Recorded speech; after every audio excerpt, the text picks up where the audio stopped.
Yeah, got a flat tire, but lucky it was a quick fix. Let's get her put on.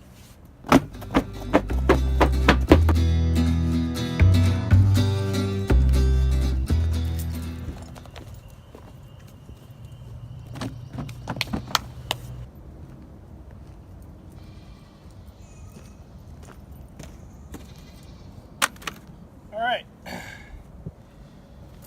One of my favorite things about working with machinery is when you know how to use it to your advantage. So let's get this puppy jack back up. Oh no! Left the seat flipped down yesterday. I have a wet behind. All right.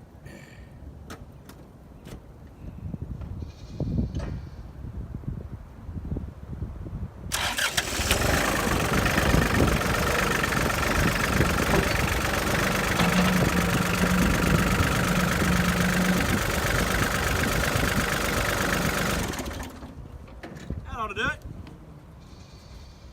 Sure beats a bottle jack. The bolts here, they're actually lug bolts, not lug nuts. And I child-proofed them yesterday so they didn't wander off. We'll just run them back off.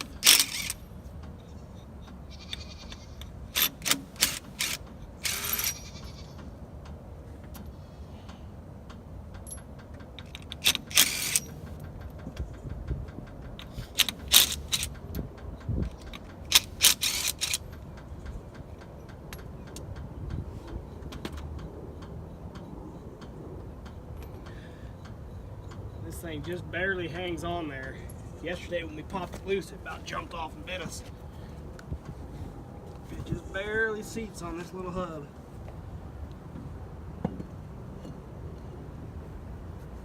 That's all she got. Oops. And then I'm gonna try to get the bolt holes lined up.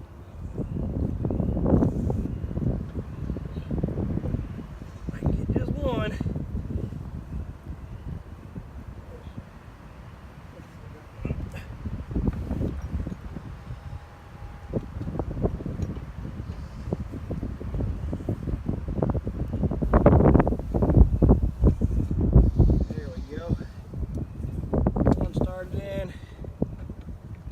Started in just for good measure. That's awkward. There we go. I don't snug it down all the way just yet, of course, just like a car tire. Get all your lugs in and started.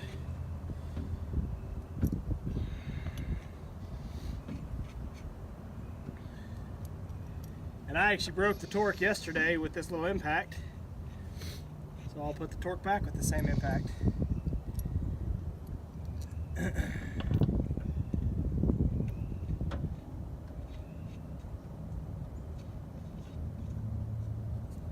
on that one.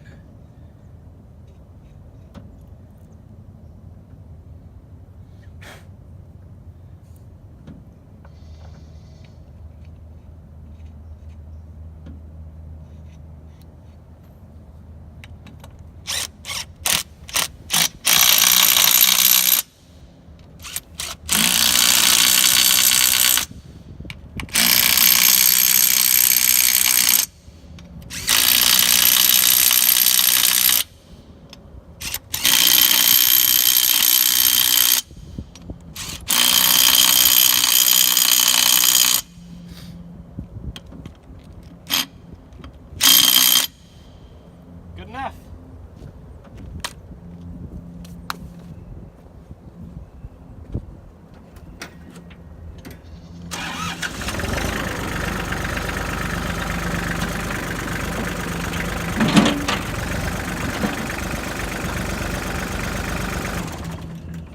Nice. So yeah, yesterday we were actually using the tractor, so go figure, the tire always goes flat when you need it. But we managed to get by. We were just using it to shuttle around pallets and move the trailer up here. We had a bunch of B boxes and stuff on it, but the tires on this thing have always been low ever since I bought it. Not like leaking air low, just low pressure. A lot of people like to run low pressure in their tractor tires. I'm one of them. So I didn't really notice, and then it didn't really look like it was going flat, and then I just turned around at one point and I'm like, oh my gosh, tire's flat.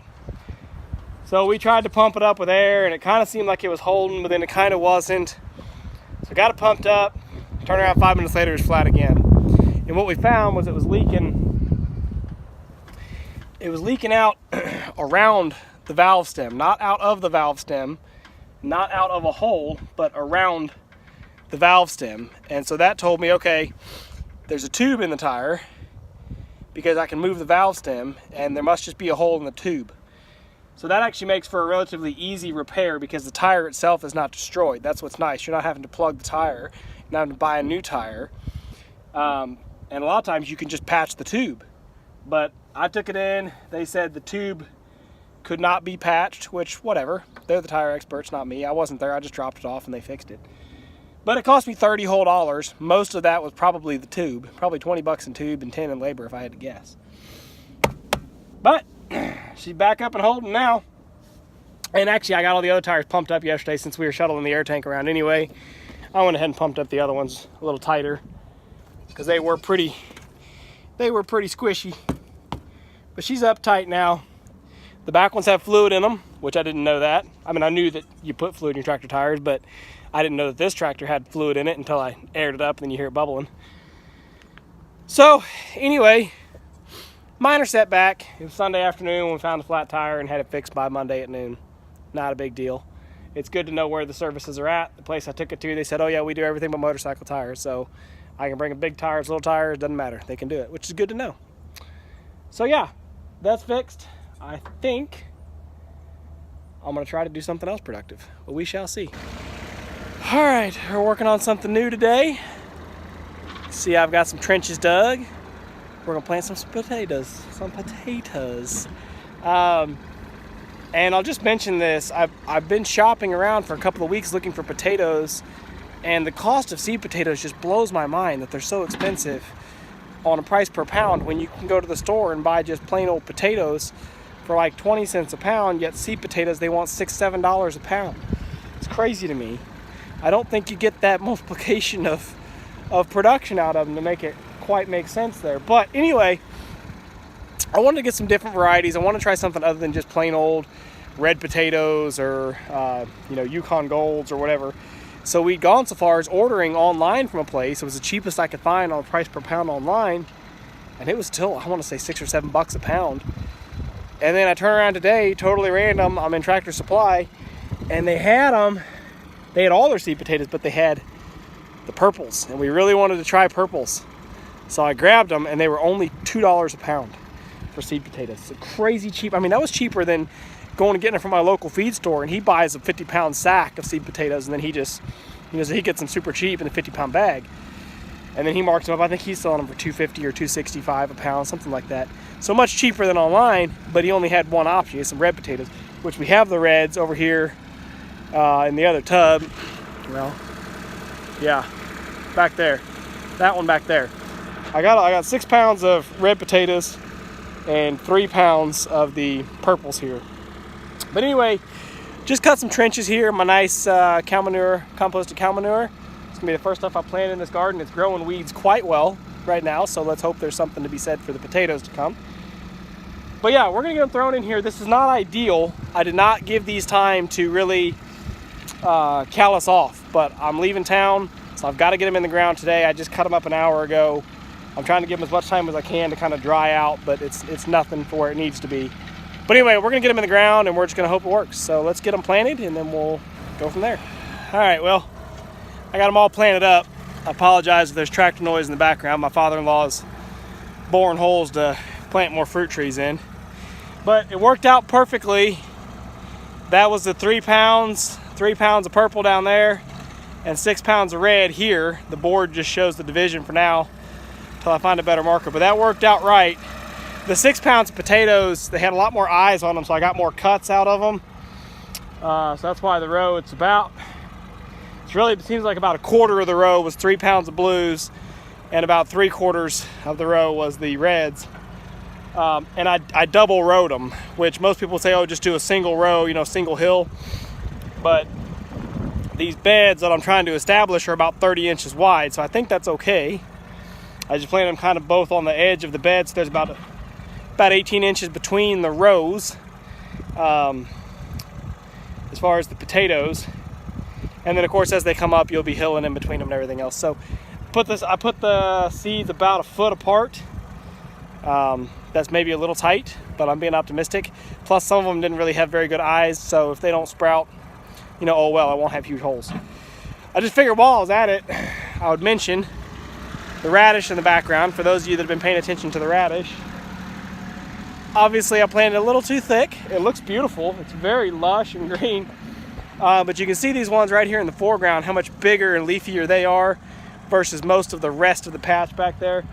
This main of the patch is very crowded, very stunted due to competition, but I wanted it that way. I wanted to make it real thick to hopefully crowd out weeds, which I've still got some grass and stuff that's coming up down in there, and I've got some grass over here on the south end. I don't really know where that stuff came from, but in the main of the patch it looks pretty clean as far as just radish, which it'll be okay. I can throw plastic on it and solarize the whole thing if I want to. But you know, again, the radish was purely sacrificial. The whole point was just to put in something that by its very nature puts down a deep taproot to try to keep this soil broke up and loose. All that's I'm not gonna really harvest it. All that's just gonna get buried up in compost as I expand the garden. That's the plan anyway. So just figured I'd give you that little update. I did just pull one and eat it. Had no idea, but it just tastes just like any other radish. Not bad.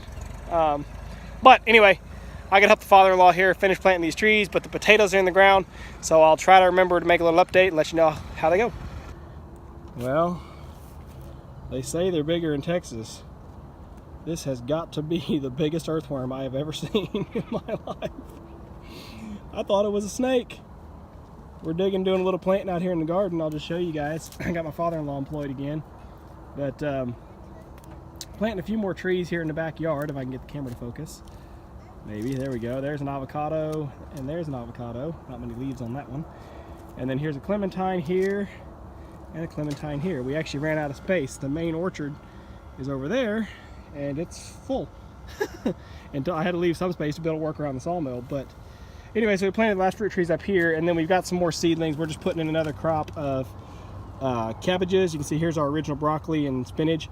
I'm just leaving that in there, planting around it. And then we'll just kind of pull it out and cut it out as needed, but it won't compete because by the time the cabbage gets bigger, that broccoli and stuff will be out.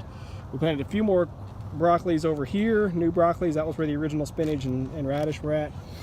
And we got a few broccolis and a couple cabbages over there. So the last thing going in is just this mix of romaine lettuce, which we actually really just bought it just because it actually looks really good. Like they look really healthy seedlings. And I'm just going to try to put it all in that one row, and that's where I turned up this massive earthworm. So holy moly, like I said, that has got to be the biggest, fattest earthworm I've ever seen, which just makes me tickled. Oops, I'll just focus again. Yeah, absolutely incredible. I need to show this one to my wife to make her jealous. She's been raising little red wigglers. This thing eats red wigglers for lunch and dinner, I'm pretty sure. Okay, gotta finish up working here.